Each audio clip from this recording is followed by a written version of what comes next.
Halo, selamat malam semuanya. Selamat datang kembali ke jurnal PhD student saya bulan kedua. Gak nyangka udah ketemu lagi di bulan kedua. Jadi yang menyeramkan dari waktu itu terkadang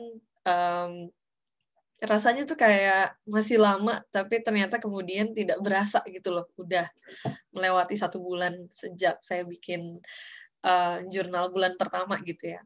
Jurnal bulan pertama kan di-record awal bulan Desember dan sekarang akhir bulan Desember. Jadi mungkin kurang lebih sudah 4 mingguan lah ya dari recording yang pertama gitu. Dan jurnal kedua ini I feel more positive than before. Jadi kalau lihat video yang pertama kan kelihatannya kayaknya lesu banget gitu ya. Tapi inilah tujuannya saya bikin jurnal ini, sebenarnya untuk merekam kondisi my mental state gitu. Dan memang mungkin karena sekarang udah modenya mode liburan, meski sebenarnya kalau yang saya lihat di sini nggak ada istilah kayak official holiday atau enggak ya, kayak meski sebenarnya ini udah nonaktif, artinya kampus sudah sepi gitu ya, orang udah mungkin mulai ke rumah, tapi saya punya temen yang sangat workaholic, dia besok masih ke lab gitu. Jadi saya lihat, oh, oke, berarti sebenarnya tidak ada, bisa dibilang kalau kita mau kerja ya boleh, kalau nggak kerja artinya nggak ke kampus gitu ya boleh juga gitu. Tapi ya minggu ini karena udah minggu mode libur, saya sih tetap, baca-baca lah gitu, tetap keep, ngecek-ngecek, apa yang lagi saya kerjain gitu loh. Jadi memang yang menarik dari PhD journey itu ya kita nggak bisa lepas dari ibaratnya kalau mau nganggur, bukan nganggur, kosong banget gitu loh, kayaknya nggak akan kosong gitu loh, pasti kita kepikiran gitu loh untuk, oke, gimana cara kita bisa back to the track untuk, PhD research kita gitu kan. Dan karena bulan jurnal kedua ini, dibanding bulan sebelumnya, entah saya mungkin lebih ngerasa lebih enak lah gitu untuk ngomong, untuk menceritakan apa yang sudah dilewati gitu. Tapi memang yang bikin saya kaget tadi, kita nggak berasa gitu loh, udah 2 bulan berada di Kyoto, resmi jadi mahasiswa PhD, dan memang kemarin-kemarin tuh masih mungkin kaget kali ya, jadi saya masih ibaratnya, ya gimana sih udah berapa tahun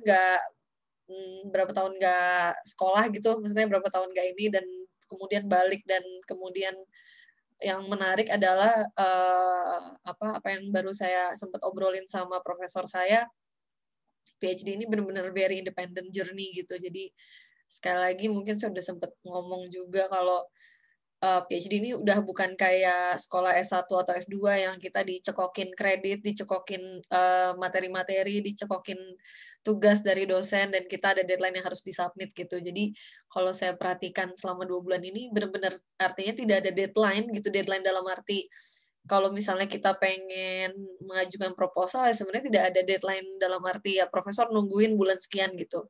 Tapi yang pasti yang saya tahu di 3 tahun studi ini ya, paling deadline-nya tadi, deadline menyelesaikan sekolah 3 tahun karena ya memang beasiswa yang diberikan ya 3 tahun gitu. Kecuali emang kalau kita mau sekolah 5 tahun yang dan tidak ada masalah untuk membayar biaya hidup di sini, ya sebenarnya bisa-bisa aja gitu loh. Jadi memang, saya lihat ya PhD itu ya it's all about commitment gitu. Jadi yang menarik, saya kemarin sempat ngobrol sama teman saya, kebetulan dia juga lagi PhD, namanya Disa, dia lagi di Beppu, di beda pulau di lebih selatan.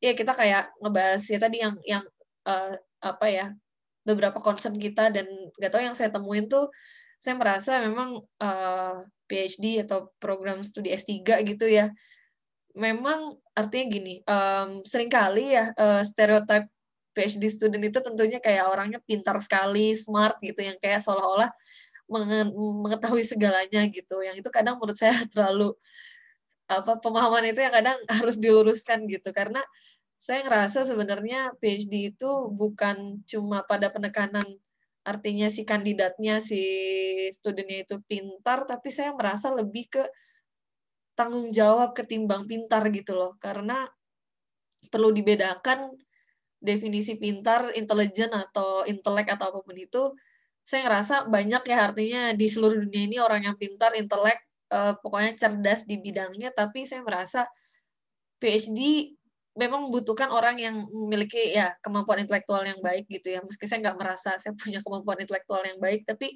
yang lebih penting lagi adalah nilai rasa tanggung jawab sih, tanggung jawab dan komitmen untuk yang melihat perjalanan S3 ini ya sebagai tanggung jawab dia sendiri gitu loh. Jadi kayaknya kalau misalnya ibaratnya pintar tapi nggak punya tanggung jawab dan selalu merasa semua bisa dikerjakan secara cepat atau apa, kayaknya menurut saya agak berat ya untuk S3 ini karena mungkin udah menjadi pepatah lama banget gitu loh, PhD is all about journey, kayak maraton, jadi instead of, sprint gitu loh. Jadi bukan kayak lari cepet, bukannya keburu-buru gimana caranya pengen beres gitu loh.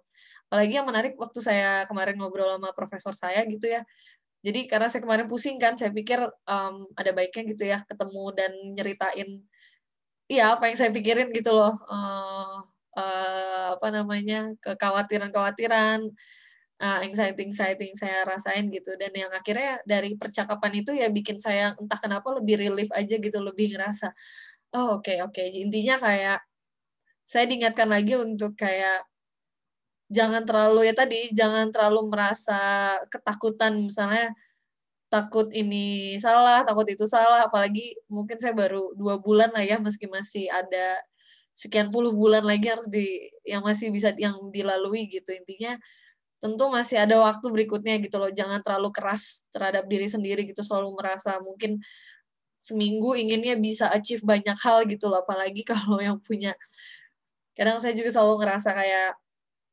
iya, kayak selalu overestimate gitu loh, ngerasa bisa push dalam seminggu bisa ngelakuin banyak hal, padahal ternyata enggak gitu. Ditambah lagi bidang studi saya bidang baru dan kayaknya tadi kalau mau ngeset, goal yang terlalu ambisius kayaknya, janganlah gitu, yang ada jadi stres sendiri gitu kayak kemarin gitu. Jadi akhirnya sekarang lebih lebih take it easy aja sih, intinya ya pokoknya make a progress, do something, ya itu kenapa pentingnya scheduling ya, kalau, mahasiswa S3 kayaknya harus punya schedule buat diri sendiri gitu, dan itu bebas banget ngaturnya mau gimana gitu, karena kita sendiri yang tahu. Jadi emang saya ngerasa PhD itu ya lebih belajar mengenal diri sendiri sih, kadang tuh waktu saya belum belum S3 dan kemudian, sempet ngobrol sama teman-teman saya yang teman-teman, senior, pokoknya kolega saya yang lagi S3 tuh, dia suka banyak banyak apa ya, memberikan wejangan-wejangan yang kadang saya belum belum nangkep dan akhirnya dari wejangan itu saya akhirnya bisa bisa relate gitu loh. Oh jadi ini loh maksud dia ngomong ini tuh, oh akhirnya saya ngerasain gitu. Jadi benar-benar kayaknya sekarang ya lagi proses ngerasain apa yang senior-senior saya pernah bilang gitu loh waktu lagi sekolah S3 gitu. Jadi intinya ya artinya semua orang mengalami, memiliki beberapa concern, memiliki beberapa, perasaan-perasaan yang mungkin, bikin kita takut, bikin kita khawatir, bikin kita artinya kecenderungan untuk berpikir sesuatu hal yang lebih negatif, lebih sedih itu yang lebih besar kayaknya ya dibanding memikirkan hal-hal yang sifatnya membahagiakan gitu loh. Itu kenapa pentingnya kita menjaga,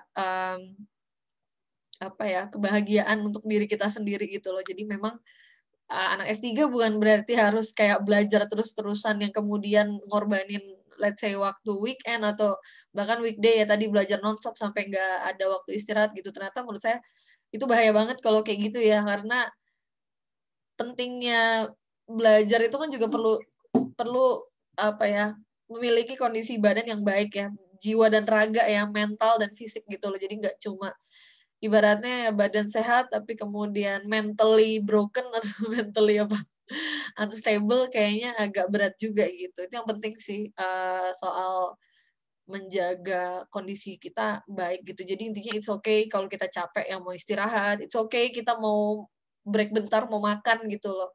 Dan saya ngerasa kemarin pola makan juga agak kacau, saya sempat kena MAH juga, gara-gara saya sering skip breakfast. Sebenarnya sih skip breakfast itu normal ya kayaknya ya, sering juga kan orang emang pagi nggak makan, tapi kemarin itu saya jeleknya, mmm kemarin itu gimana ya, jadi iya, saya skip breakfast, tapi kadang kayak baru makannya jam 3 sore gitu, atau jam berapalah, intinya kayaknya agak jeda, nggak makannya tuh kelamaan gitu. Misalnya contohnya misalnya saya baru makan malam jam 6 sore, misalnya jam 6 sore, kemudian besoknya saya nggak sarapan dan saya baru makan lagi jam 2 gitu. Jadi tuh kayak emang jeda perut kosongnya tuh panjang banget, dan plus saya pagi lebih seneng ngopi ketimbang kayak makan gitu loh. Jadi kadang mungkin itu juga nggak baik ya.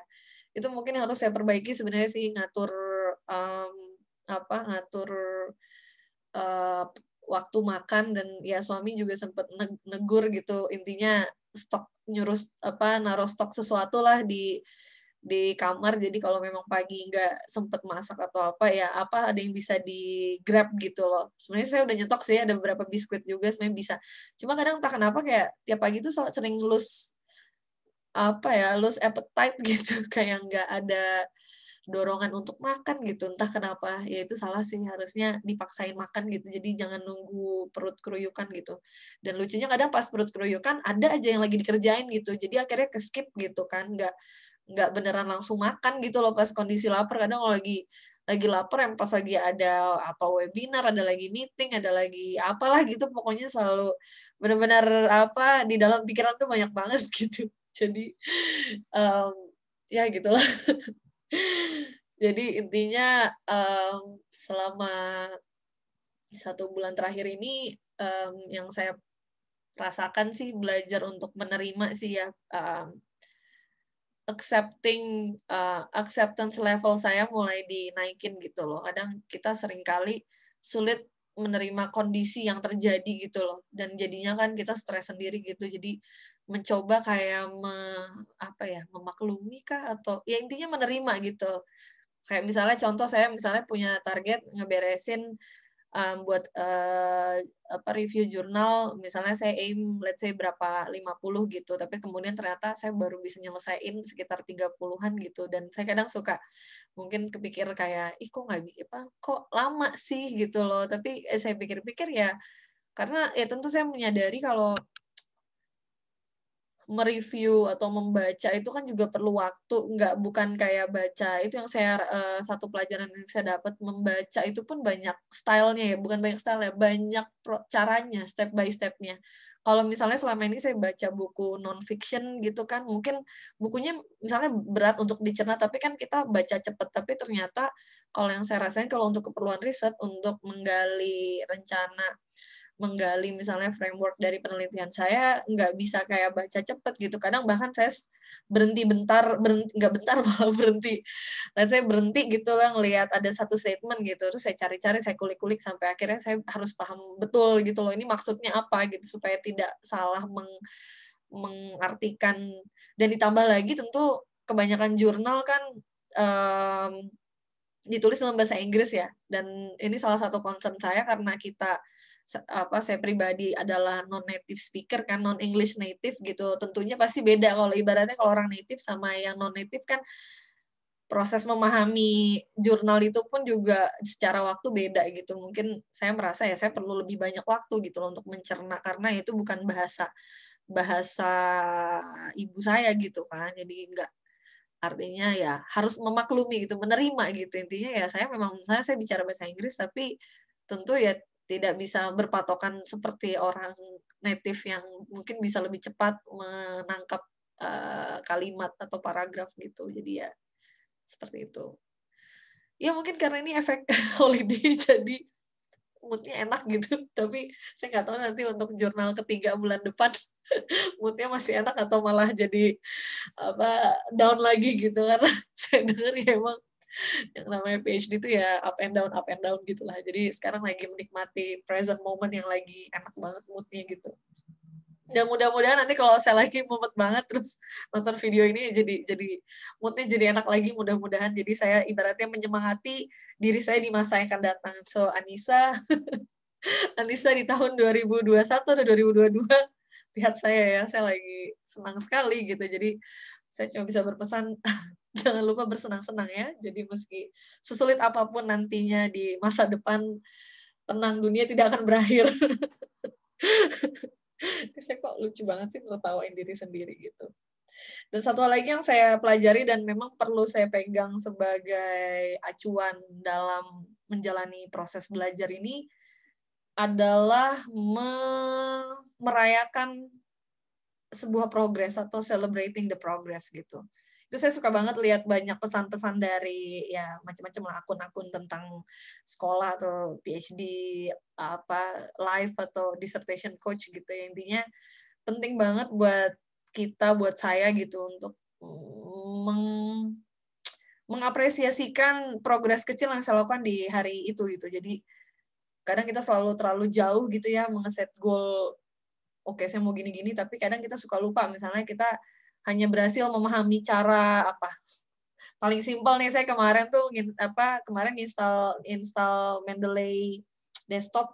Jadi selama ini saya pakai Mendeley cuma di tablet, tapi kemudian saya pakai di laptop.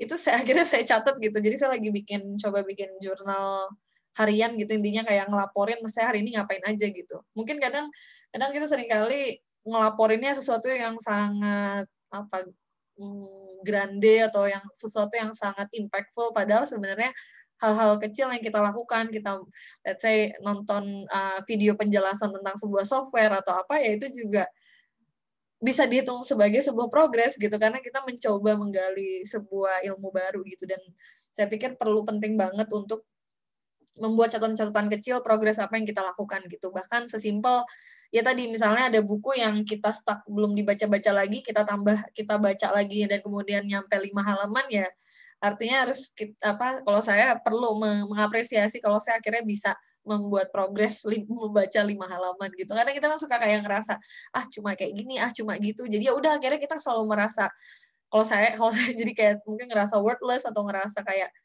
ngapain sih gitu loh, kayak nggak ngapa-ngapain gitu loh. Itu yang mungkin perlu dibuang jauh-jauh sih, kayak mindset tentang ngerasa kayak nggak ngapa-ngapain, nggak guna, itu sebenarnya membahayakan.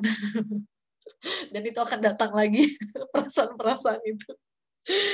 Kayak gitu. Terus ditambah lagi, saya beruntung juga punya mentor, bukan mentor tutor ya, jadi di lab saya kan tentu ada senior, ada junior gitu kan, dan saya tergolong untuk program S3 saya yang paling junior di lab. Saya punya beberapa senior gitu ya yang udah mulai lebih awal, dan mereka sangat suportif, dan saya jujur itu hal yang sangat saya syukurin banget, bisa dapat lab kolega di lab yang sangat suportif dan sangat care gitu loh. Jadi dan tentunya setiap dari kolega saya di lab itu ya mereka kan punya concern yang berbeda, punya latar belakang yang berbeda gitu. Jadi benar-benar bisa saya tarik gitu loh, apa yang bisa saya dapat, hal positif apa yang bisa saya dapetin dari mereka gitu. Jadi saya punya tutor senpai, dia orang Jepang gitu, dan dia yang saya seneng adalah dia kadang tahu kalau mungkin saya lagi kayak agak kebingungan, kayak lagi agak galau gitu. Jadi dan dia selalu menekankan pada jangan sampai ya tadi kita kayak saya nggak ya tadi terlalu keras gitu ke diri sendiri. Dan kan saya juga cerita kalau saya ngefans BTS, suka nonton konten-kontennya BTS gitu kan. Jadi dia bilang keep watching BTS gitu loh. Jadi jangan malah di stop, jangan merasa kayak itu sesuatu yang ya guilty pleasure gitu. Artinya ya itu sisi perlu artinya kalau kita lagi udah ngabisin waktu banyak belajar ya it's okay gitu loh, spending berapa menit buat nontonin BTS gitu kan, karena itu kalau itu membuat kita happy gitu. Jadi saya senang banget pas dia nyuruh keep watching gitu. Jadi ya belum pernah ada yang nyuruh saya keep watching gitu ya. Yang ada orang malah males gitu kan ngeliat saya fangirling sama BTS gitu. Jadi benar-benar ya saya ngerasa ya artinya menikmati konten-konten yang membuat kita senang, membuat kita relax gitu, itu ngebantu banget sih buat ngejaga lifting up the mood dan ngejaga mood juga gitu kan. Jadi memang perlu yang namanya ya artinya stimulus gitu loh untuk ngelakuin hal, untuk ya artinya kita ngerjain A, terus kita pindah ke B, terus kita pindah ke C, balik lagi ke A, gitu lagi. Jadi nggak terus ngerjain A gitu, yang ada nanti malah mumet gitu kan. Kayak gitu. Jadi saya senang banget, saya sama senior saya kita terbuka banget ngomongin soal mental health gitu, soal ya mental state kita gitu loh. Dan tentunya dia juga mengalami kendala juga lah, pastinya nggak mungkin mulus juga gitu. Jadi kita kayak suka sharing-sharing tentang cara ngelatih mental exercise gitu, apakah meditasi ataukah ya hanya sesimpel apa ya, ngelakuin hal-hal kecil aja yang kita suka gitu loh, dan kita ibaratnya normalize sesuatu hal-hal receh yang kita lakukan ini, dan itu, it's okay untuk dilakuin gitu loh. Jadi bukan berarti mahasiswa S3 tuh yang selalu serius, selalu belajar nggak henti, selalu bekerja keras gitu, artinya yang nggak pernah ada ruang buat break gitu. Jadi jangan sampai, kita terlalu mengglorifikasi sesuatu yang keras pada diri sendiri, itu ya sesuatu yang harus dibanggakan terus-terusan gitu. Artinya ya tentu harus balance gitu kan. Jadi saya senang banget artinya kalau ngobrol sama senpai saya ya kita ngebahas juga soal hal-hal yang di luar riset gitu loh. Jadi di luar dari bagaimana kondisi mental kita, terus juga tapi tentu ya bukan berarti jadi jatuhnya artinya bermalas-malasan atau apa ya, tadi tentu kita harus tahu gitu loh, kapan ya waktunya kita harus kerja, kapan waktunya kita harus stop sebentar untuk istirahat, kapan harus makan gitu, kapan harus nonton BTS gitu. Kayak gitu. Kalau ngomong BTS tuh mood-nya happy banget beneran deh. Oh my God. Jadi ya kayak gitu. Jadi itu yang saya pegang sih, dan saya udah sempat ngepost juga di sosial media saya gitu ya. Akhirnya saya menyadari kalau apa ya, kita kan tiap orang selalu punya cara kita coping dengan rasa stres, mencari hiburan, mencari kebahagiaan gitu. Kayak misalnya ada yang orang mungkin kalau stres, kalau mau happy harus pergi ke Bali gitu kan, misalnya, pusing kerjaan gitu, saya mau terbang ke Bali, mau membahagiakan diri gitu. Ada juga yang orang bilang, dia mau main game seharian gitu kan, kayak gitu. Jadi ada juga yang macam-macam lah, tiap orang kan punya punya preferensi yang berbeda gitu untuk, eee, apa, coping their stress or challenge, atau pokoknya intinya membahagiakan dirinya gitu. Tapi ternyata memang tentu saya masih punya keinginan untuk membahagiakan diri sendiri dengan cara traveling, pergi jauh, atau apalah, makan makan makanan yang enak gitu. Itu saya masih ada temptation ke situ, tapi entah kenapa yang saya rasain kemarin tuh saya ngerasa kayak bukan sembuh ya, ngerasa terobati gitu ya, ngerasa kayak senang ternyata ketika saya ngobrol sama banyak orang gitu loh. Jadi itu yang kadang, sering terlupa gitu. Kadang hiburan, sesuatu yang buat kita bahagia itu sebenarnya sederhana banget dan bahkan kadang tidak butuh uang banyak gitu. Jadi yang saya sempat senang banget 1 hari apa 2 hari itu saya pokoknya seharian itu ngobrol sama orang beda-beda gitu. Saya ngobrol sama profesor saya gitu, terus saya ngobrol sama temen lab saya gitu, terus kemudian ngobrol sama teman Indo saya gitu, kayak artinya bisa berinteraksi, berkomunikasi itu ternyata kayak ampun seneng banget, gila bisa ngobrol gitu. Jadi kayak saya ngerasa ngobrol apa menjadi suatu kemewahan sekarang ya, mengingat sekarang Covid kan. Jadi artinya kalau dulu mungkin kita kayak ketemuan, tatap muka apa kayaknya gampang, kalau sekarang kan mungkin agak-agak ragu-ragu gimana ya, kalaupun ketemu kan kita jaga jarak, pakai masker gitu. Jadi kadang mungkin agak berbeda gitu. Tapi entah kenapa sekarang menjadi sebuah kemewahan lah gitu bisa ngobrol sama orang gitu. Ya terlepas dari ngobrolnya bisa ketemu langsung atau lewat Zoom ya. Lewat Zoom juga kadang menyenangkan gitu. Saya udah mulai terbiasa juga ngobrol via Zoom ya, karena ya tentu kita nggak bisa maksain untuk ketemu kan, kayak gitu. So thanks to online meeting platform ya, nggak cuma Zoom ya, Google Hangout atau Skype gitu. Jadi pentingnya sih mungkin itu cara kita ngerilis apa yang stuck di otak gitu ya. Kita kan kadang misalnya kayak saya sih karena selama ini kerjaannya emang cuma baca gitu kan. Ya mungkin jadi kayaknya numpuk di sini gitu. Terus kadang kayak mungkin mau ngeluarin tuh bingung kemana gitu. Ya kadang saya mainnya ke sosmed gitu ya. Jadi sosmed juga mungkin bisa digunakan untuk mengeluarkan keresahan atau apa yang di otak kita dikeluarin aja gitu, meski itu relate apa enggak, apa yang kita pikirin dan apa yang kita post gitu, tapi itu bagus juga sih exercise yang menarik buat ngeluarin unek-unek di dalam pikiran kita yang kadang mungkin kita bingung mau ngeluarinnya gimana. Tapi ya tadi, bisa ngobrol itu sesuatu yang aduh menyenangkan banget. Jadi intinya tadi, S3 itu bukan berarti kayak ansos yang nggak bersosialisasi, yang pokoknya kerjanya cuma sendiri gitu. Tapi tentu saya karena entah kenapa saya lebih balance ya antara introvert extrovert ya. Kalau ini introvert extrovert itu diartikan bukan pendiam atau rame ya. Jadi bukan karakter kita yang pendiam atau rame gitu. Kadang seringkali orang suka diartikan orang yang misalnya bawel, yang suka ngomong, yang itu tuh pasti ekstrovert gitu. Padahal banyak banget orang yang rame segala macam, ini sebenarnya sangat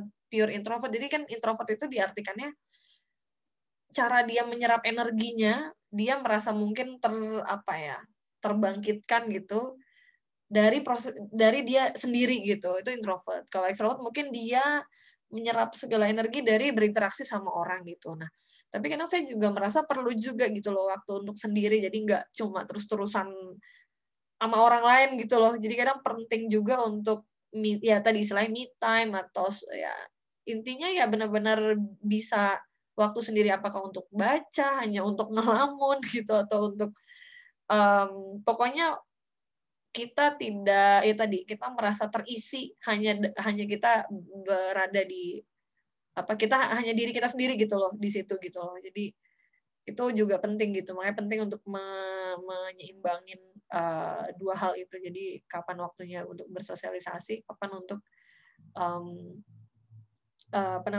ya waktu untuk sendiri gitu, karena dua-duanya memberikan manfaat yang sangat baik ya gitu. Kadang saya jujur juga capek kalau mungkin pernah apa istilahnya ya kayak mentally exhausted kalau kita terlalu banyak ketemu banyak orang gitu. Itu juga saya kadang suka stres juga malah. Jadi saya pernah ikut satu forum, acaranya tuh banyak banget, kita ngunjungin banyak tempat, dan kita ya tadi karena banyak acara networking, kita ketemu banyak orang. Saya jujur pernah malam itu saya capek, dalam arti bukan capek ngantuk, tapi ya mentally exhausted karena ketemu banyak orang gitu.